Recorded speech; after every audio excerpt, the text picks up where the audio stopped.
You're listening to the Meditation and Attachment Podcast with George Haas. For more information, please visit our website at www.mettagroup.org. That's www.mettagroup.org. So welcome everybody. This is Meditation and Attachment, Deepening Your Practice. It's August 26, 2021. It's 7:35 p.m. Pacific Daylight Time. And tonight we're going to talk about equanimity practice as the equanimity practice from the Brahma Viharas, the divine abodes. This is a little different if you're an old shinhead, and the way that he talks about equanimity, which is really about this allowingness. And in equanimity, in the Brahma Viharas, what we're really talking about is I think karma and our relationship to karma, which really points to your ethical stance in the world.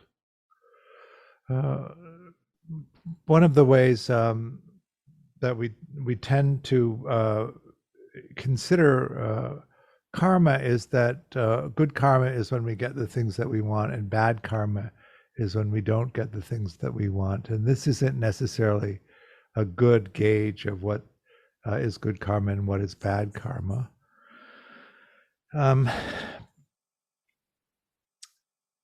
When we think about equanimity in relationship to that, then the craving, aversion, and unconsciousness arises when the events that arise in the present moment aren't actually what we want necessarily, or aren't in line with what we want. And so we have either a craving for something different than what is, we have an aversion to what's happening, or we can't deal with it at all, so we space it out.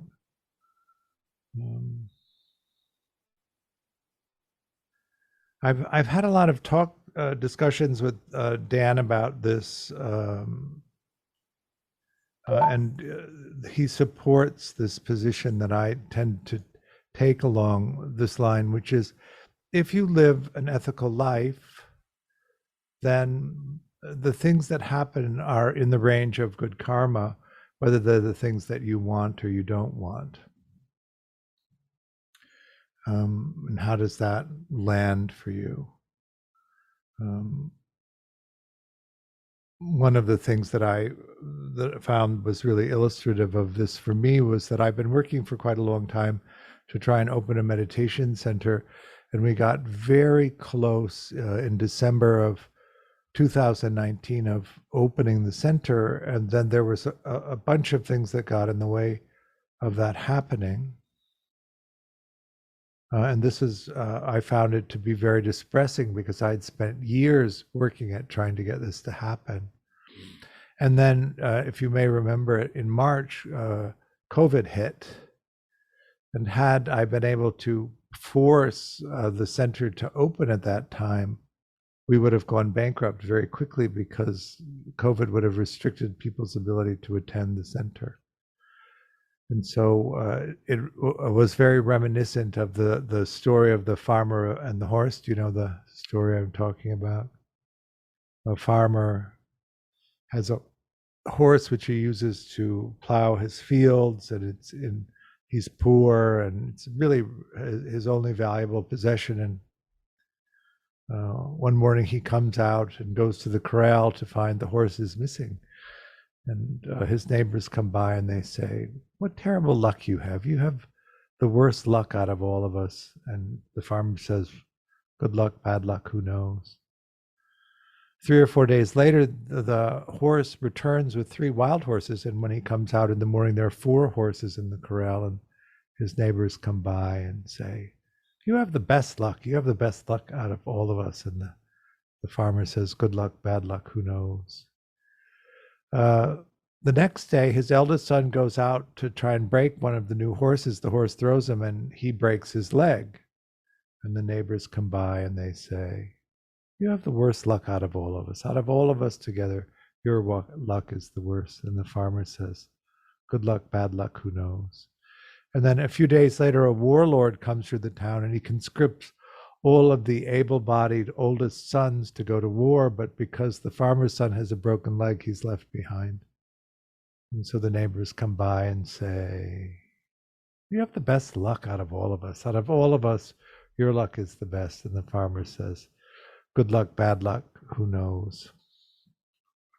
So in each of these moments, when the present moment unfolds before you and you have this whole range of choices that you could pick, can you tune into this understanding of wanting things, wanting some things, not wanting some things, and how that view of craving or that view of aversion or simply not being interested in what's happening enough to really engage the present moment and separate it as a reflection of what actually is happening. And then pull back into this understanding of the nature of making the decision as you enter the path to live in an ethical way. And what does that actually mean to you?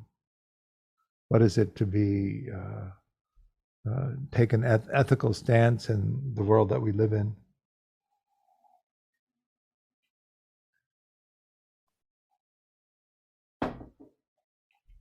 What do you think? So usually with householders, we have the precepts we take of the practice of not causing harm through killing. Jake, did you have a thought? Well, something I read in this, can you hear me okay? Can you hear me when I speak? Okay. Something I read in the suttas which stood out to me is there's a number of descriptions of the path, sometimes spoken in metaphor or in kind of sequential order, where virtue is described as emerging out of sense restraint. And I just thought that was interesting because you don't see that in the typical presentations of Dhamma, that virtue is actually this quality of the mind that arises out of being restrained through craving and aversion. It's not necessarily something that's otherwise constructed. I just thought I want to put that out there. So I guess to me, then virtue means having a mind that's restrained to craving and aversion in the present moment. And is that the same as coming into equanimity? I think so. I think that's equanimity is definitely a strong factor in that. And how does that relate to guarding the sense gates? Well, I think when the sense doors are sort of comprehended with awareness and equanimity in the present moment, there's this automatic sense of kind of pulling back from grasping that otherwise would just, one isn't mentalizing that one is grasping all the time. Right. But when there's an awareness of that, there's just this there's a different course of action. Yeah, we're quite in line in our thinking around that. Is that making sense? Coming into being present into the experience of what's actually happening, and then being able to mentalize is a good word, what actually is happening and what our reactions to it, our conditioned responses to it are, so that we're then free to make the skillful intention and take a skillful action in response to the conditions of the present moment. And when you find yourself mindless and caught up in the content of all of it, then you're less likely to monitor those things and then respond. Nat, you unmuted? Did you want to say something? I didn't realize I was unmuted, so sorry about that. No problem. No, I've got nothing good to add to any of this. I'm happy to listen. Okay, perfect. I often prefer the just listening, except I'm in the wrong role for that tonight. Christian? I don't know how to ask a narrow question around this, but if we found out that we were in like apocalyptic times, hypothetically, what you know, do you maybe mean, like climate change? yeah, you know, yeah, maybe the sky was on Pandemic? fire or What? something. I understand maybe that has something to do with the Bodhisattva vow or something, but you know, it seems like you have different choices. Like, I don't know if equanimity means you just go about your sort of day to day, or if that means you try and find the most skillful way to see if you can drop everything else and end this, you know, this crisis that might kill us all. Yeah.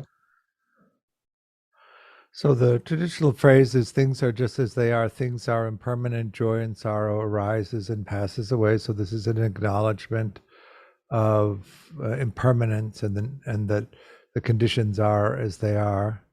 Things are just as they are, things are impermanent, joy and sorrow arise and pass away. All beings are the heirs of their intentions and actions. My joy and sorrow, your joy and sorrow depend upon intentions and actions, not on wishes. So do you think that really holds up? Like, or maybe How is it different than that? well, okay, so maybe the exact phrasing is tripping me up, but if it could be said that I'm responsible somehow for my own karma, then that doesn't get to that I was born into a whole world. I'm swimming in all kinds of karma, and my contribution is small, but maybe I can contribute in a good or bad way. But I'm in an ocean of karma that's I'm not really responsible for in a sort of temporal sense. So we also come into the understanding of multiple lives, reincarnation. There's not so much emphasis on a collective karma, depending on which lineage you're in.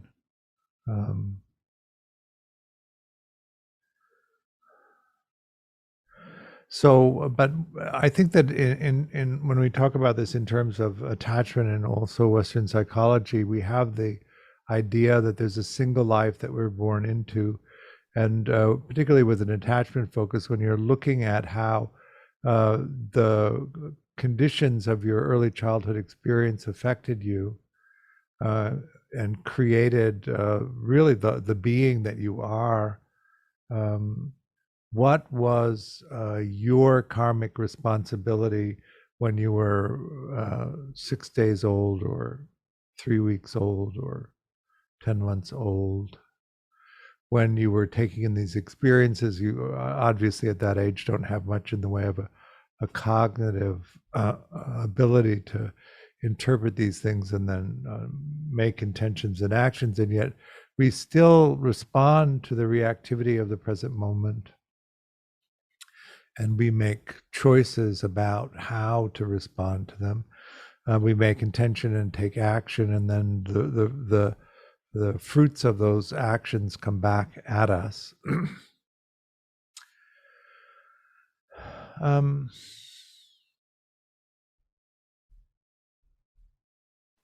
I think that really how I resolve this in my own way is to not know the answer. I know that I was sitting years ago against the stream, and there was a very senior monk teaching, and some woman raised her hand and said that she had been sexually abused from the time she was an infant and into her adolescence, and that she wanted to understand how what happened, how to come into an understanding of what the karmic consequences of that were. And the monk said that he didn't understand why people have such a hard time understanding this, that she had obviously done terrible things in her previous lives, and that this was the outcome of that. But that doesn't make any sense to me at all, because how can you understand the complexity of an accumulation of actions that would lead to that? So I find myself rejecting that understanding of it. That direct cause and effect, where you're assigning a narrative to it, doesn't make sense to me. Jake? What about the narrative, even though it is a narrative, but it's really stripped away of kind of story making? But the idea that distinguishing between karma and vipaka, the result of karma we would call vipaka, and distinguishing karma and vipaka in the way that understanding vipaka would be the six sense bases as they currently arise in the present moment, and karma would be the intention towards it, whatever the intention towards the six sense bases in the present moment is. How is that for you? Or is that something that you can agree with? It is.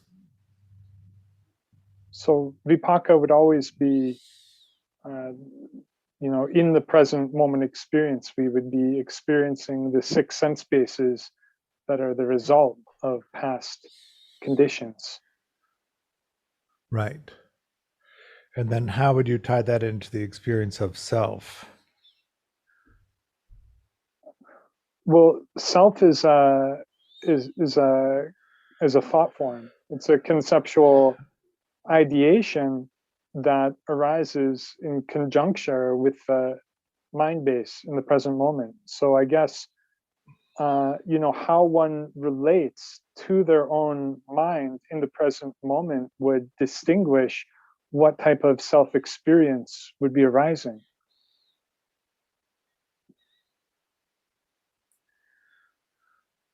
For instance, if I don't feel good about myself in the present moment, and I have an unconscious negative bias towards the present moment experience, and a negative sense of self would come up, and that would color my perception of the world and the relationships. But if I have a positive sense of self, or I feel good, and I have a good sense of self-esteem in the present moment based on a positive volition towards the mind, then there would be like a positive and more open, wholesome orientation towards the world. Does that make sense? Yeah, it does. The one of the things that happens, I think, is that the sense of self arises, and we become identified with the sense of self, and then we get trapped in this limited container, which is really like a little pressure cooker of suffering. And if you can come out of that and then be in awareness and hold the experience of that, there's very little suffering, and you see the arising and the passing of these experiences differently. And because you don't get caught up in the identification with the experience of self, your capacity for volition is different, and that you have the capacity then to take more skillful actions in response to whatever the conditions are. Is this making sense?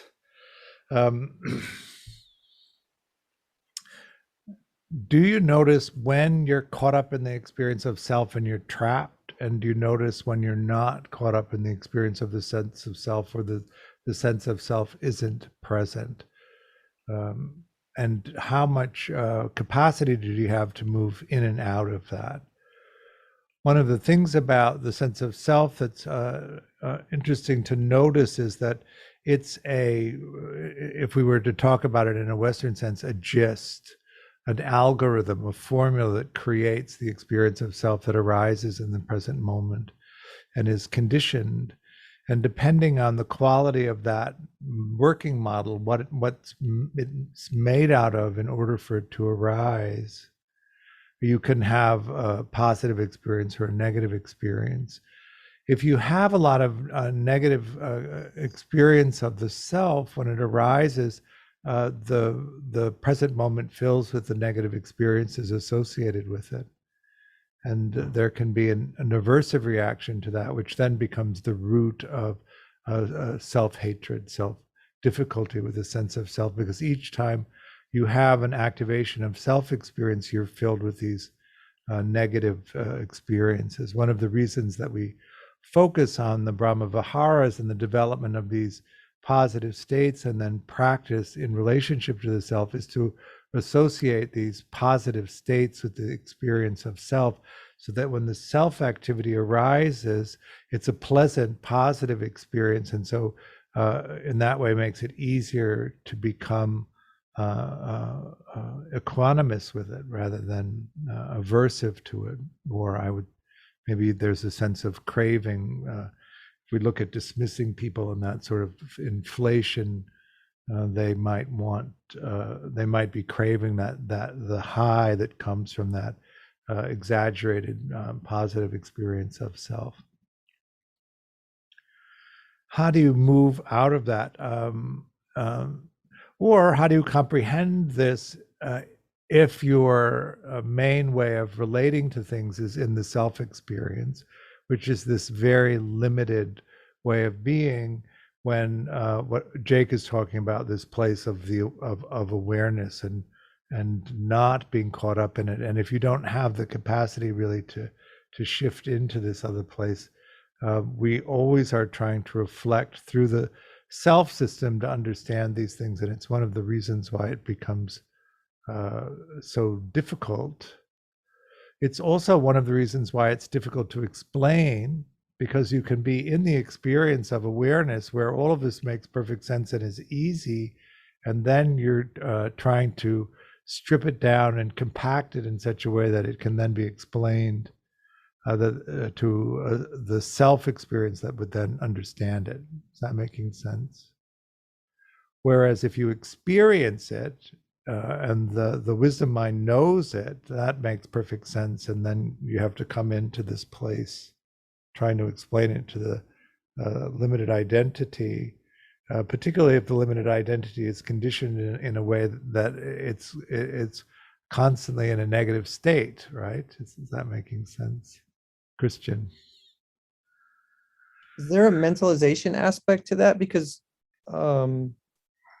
I would imagine that even people that have never meditated have experienced no self states, but they might not be aware of those. Whereas someone who undergoes a big training in meditation, they realize they're having no self states. Or maybe my premise is wrong. No, I think that all of the states that are described typically in meditation are fairly ordinary states, and that people have them, they just don't recognize them. But why do we distinguish kind of globally between self and no self states, in terms of why don't we, it seems like it never gets brought into the conversation that self states are also not self by nature. The nature of self states is not self. Like all states of everything that's ever happening at every moment is not self, but that doesn't invalidate the real importance of having a wholesome, coherent sense of self. Right. Because just something I found so interesting from learning about your teaching and attachment, investigating it myself, was there's a way of meditating where you regard all phenomena as not self, and that it seems to me like that's really a enduring, coherent truth. But by regarding all phenomena as not self, it doesn't necessarily at all change this kind of underlying habitual pattern to relate to the self states in a negative, judgmental or hurtful way. So that's what the attachment work has really brought to me, is opening my eyes to the idea that, it's so important to relate to self states in a positive, healthy way. Right.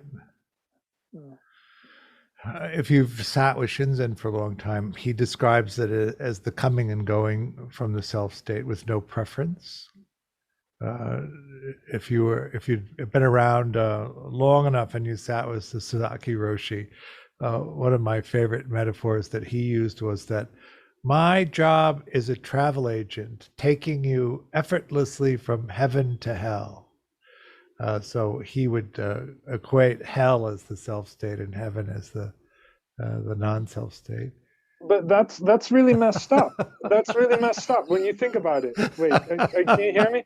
Because that's really messed up to equate the self state with hell. That's a real misunderstanding. That's a real problem.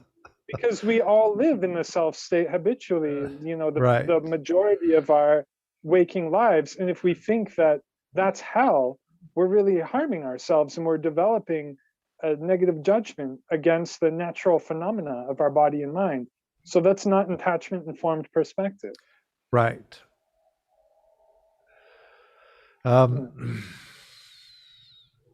Many of us experience the sense of self as hell in the beginning, and then we work toward this process of coming into a place where we just see it as an activity. Shinzen sometimes describes it as a useful organizing principle of experience.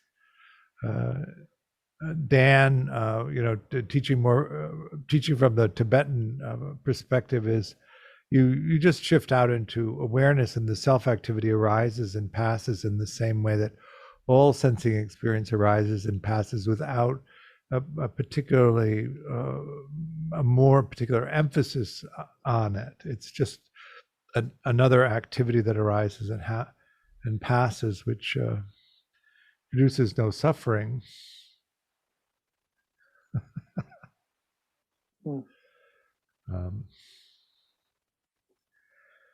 So when we come to practice this,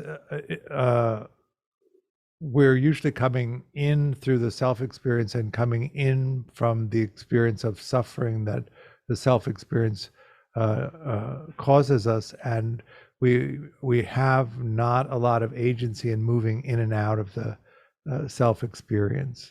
Shinzen described that early on in my sitting with him as you have a garden surrounded by a wall.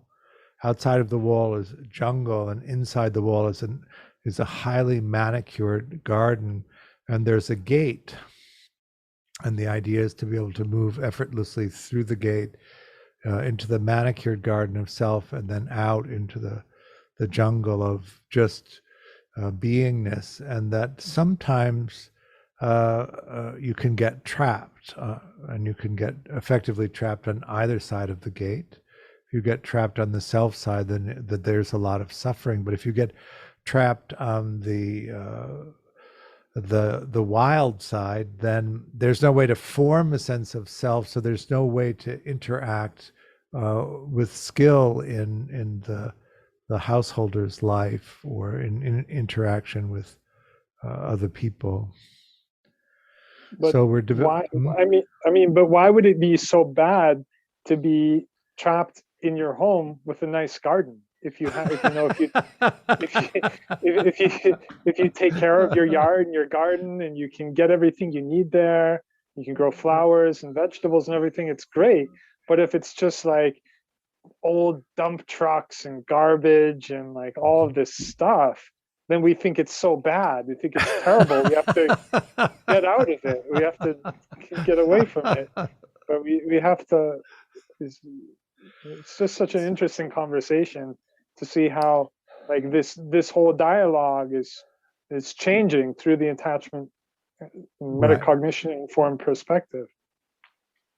If you can come into this place of a sense of security, and you can address the conditioning that leads to insecure or disorganized attachment, then the experience of self causes less and less suffering, and then you can just be in this place.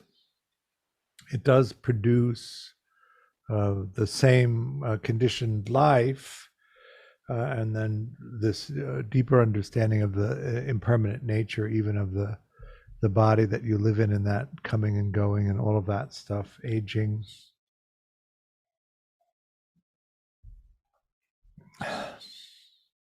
How is everybody? Good enough? So one of the other aspects of equanimity in the Brahma Viharas is the understanding of your relationship to other people and other people's karma, other people's intentions and actions. This can become particularly sticky when it's people that are close to us, or and particularly sticky around our children if we have them. Sometimes wanting to take on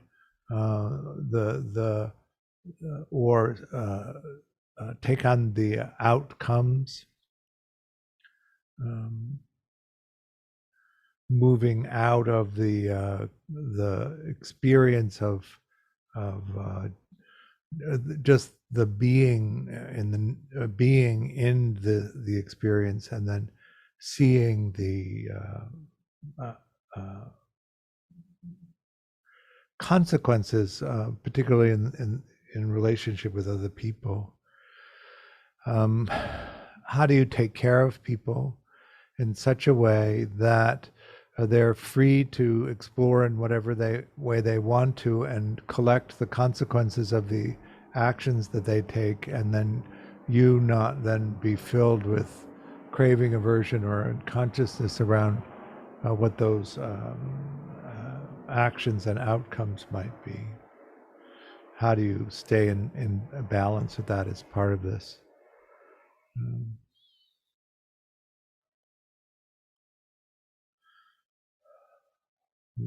It's easy to become attached in that sense to connection to people, and then worry about preserving or keeping the connection. It can be very frightening to be in the world and have a sense of being alone and without anyone that might help you. This is related to attachment conditioning. Of course, secure people tend to think of themselves as connected to people, and that the connections are stable and reliable. But they also tend to think that there are lots of people available that they could connect to, so that the loss of a connection is not necessarily catastrophic, painful and unwanted, but not necessarily catastrophic. And as you move out of secure attachment into insecure attachment or disorganized attachment, the difficulty in not clinging to relationships or social position or places becomes harder and harder to do. And so part of the suffering that comes from insecure attachment or disorganized attachment comes from the reluctance to accept the nature of impermanence, and this grasping, or this need to control, so that you can create a sense of safety around that. Dismissing people tend to think of themselves as great, not just capable, but great. And they tend to devalue everyone else and think of them as less than. It's the way that they regulate that abandonment terror. I would be in a collaborative relationship with you, and I would treat you as an equal if you were capable of it, but since you're not capable of it, I won't. It doesn't matter whether you leave me or not because you're not important.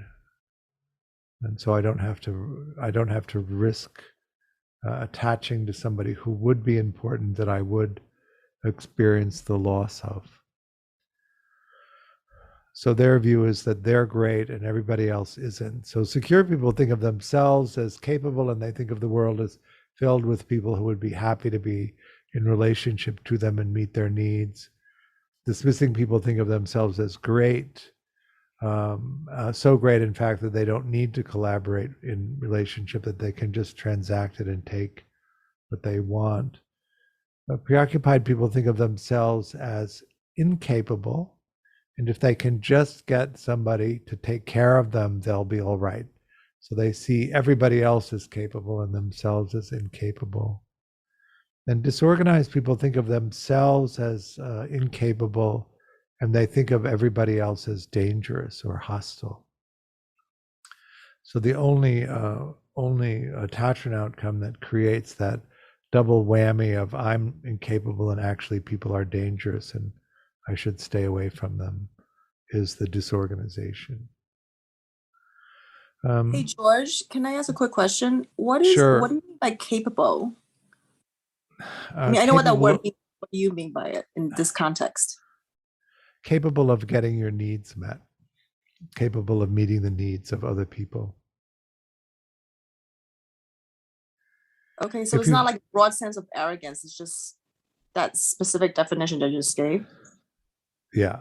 If you think that you're capable of meeting the needs of someone else and other people are able to meet your needs, then you could envision being in a collaborative relationship. But if you think of yourself as incapable of meeting your own needs or the needs of someone else, then you come into a place where you think that your needs simply will not be met. And you, instead of trying to get the needs met, accept them not being met.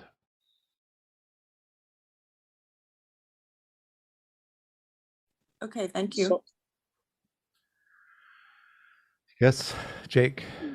So is that like a cornerstone of being able to move from insecure into secure attachment perspective, is seeing oneself as being capable to meet others' needs and also being able to trust that others will meet your needs? Is that Right. That seems like a real kind of cornerstone of it. The part about being able to meet your own. Yeah. So if you look at the development of this, all of us start as autoregulators, just really wrapped up in ourselves. And then between, say, between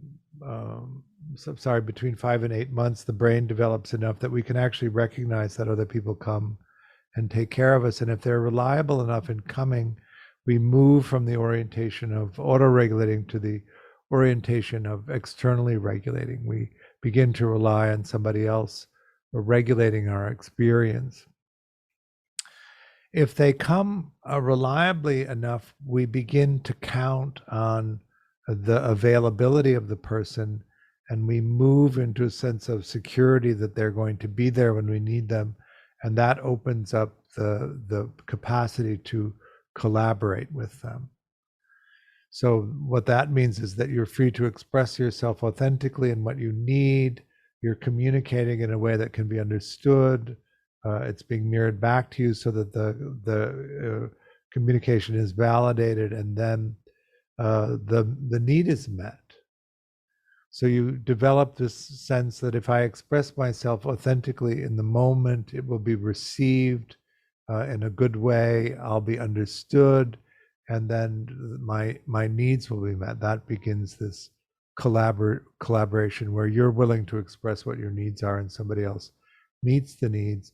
And then as you continue to develop, what you begin to do is take in the way that they regulate you, so that you begin to have a sense that when they're not there, I know what to do to regulate myself. So you have that experience. And then at around 18 months or so, when you begin to be more mobile, you also, your brain develops enough to begin to recognize that actually they're different than you are. They're separate from you. and then you learn that they have an agenda and that you have an agenda, which opens up what we euphemistically call the terrible twos, where the child is insistent that they don't have to go along with the agenda, that they can have their own agenda. And then there's a period of negotiation, and that really is where the capacity and the instruction and collaboration really flowers, where the child understands that they have an agenda, that their caregivers have an agenda, and that you can negotiate and keep each of the agendas without one or the other having to be devalued or eliminated. Then you have a sense of safety, a sense of security in being related in relationship to other people. And then that, of course, opens up your the support and encouragement of you to then explore what your agenda is, and then what's valuable to you. That doesn't always happen. You may have noticed.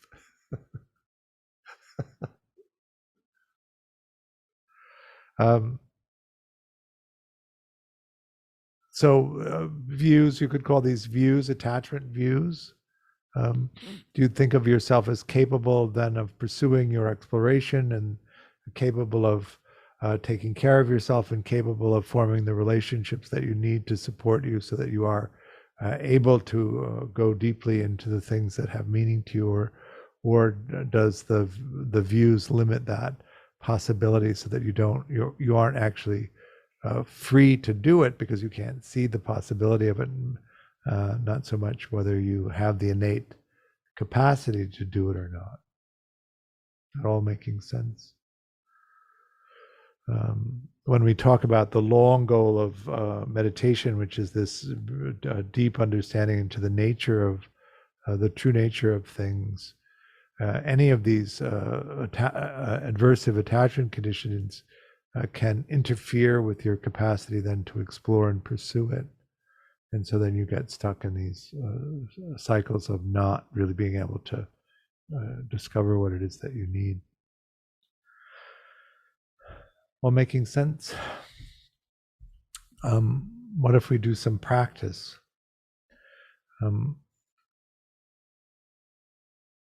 We're going to do equanimity practice. The phrase for equanimity is longer than the other ones. I still teach it as a jhana practice, but the phrase is longer. So you may notice if you haven't memorized the phrase, that it's going to take some more effort to repeat it. So you might want to just take a piece of it and repeat a piece of it instead of the whole thing. Things are just as they are. Things are impermanent. Joy and sorrow arise and pass away. All beings are the heirs of their intentions and actions. My joy and my sorrow depend upon my intentions and actions, not upon the wishes of others for me. Things are just as they are. Things are impermanent. Joy and sorrow arise and pass away. All beings are the heirs of their intentions and actions. My joy and my sorrow depend upon my intentions and actions, not upon the wishes of others for me. Is that all making sense? So go ahead and take your meditation posture.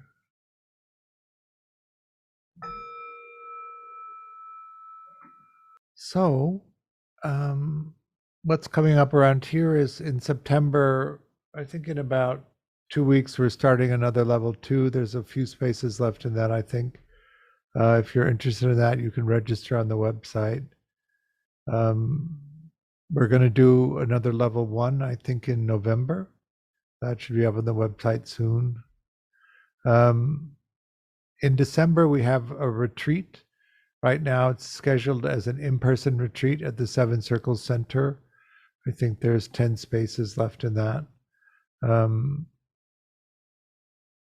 We're obviously having to keep an eye on the Delta situation, but I'm thinking that if everybody's vaccinated, we'll be able to do it.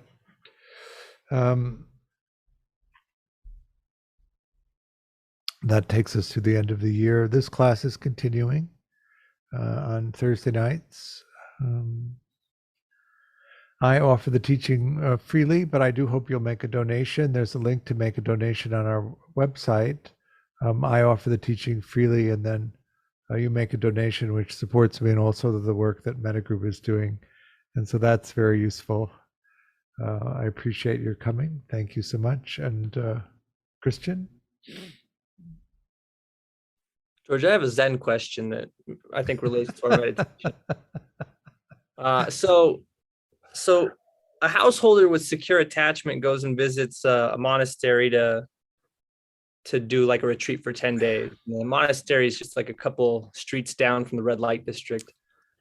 And on the first day of the 10-day retreat, the scientists reveal that an asteroid is heading towards the Earth. It's just going to blast the whole Earth to smithereens in 7 days. So what do the householders and the monks, what does the householder and the monks do?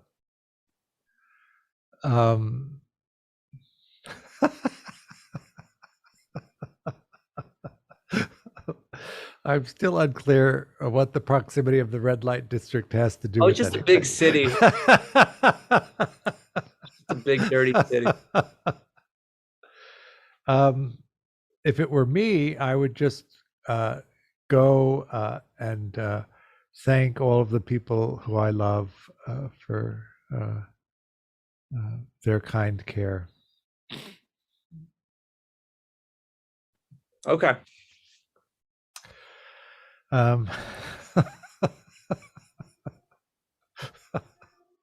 You might be enlightened now. I don't know if that. We're all going to face that moment. And what do you do when it's clear that that this incarnation is ending? And my sense is that you thank everybody that helped. So good enough. Thank you. We'll see you soon.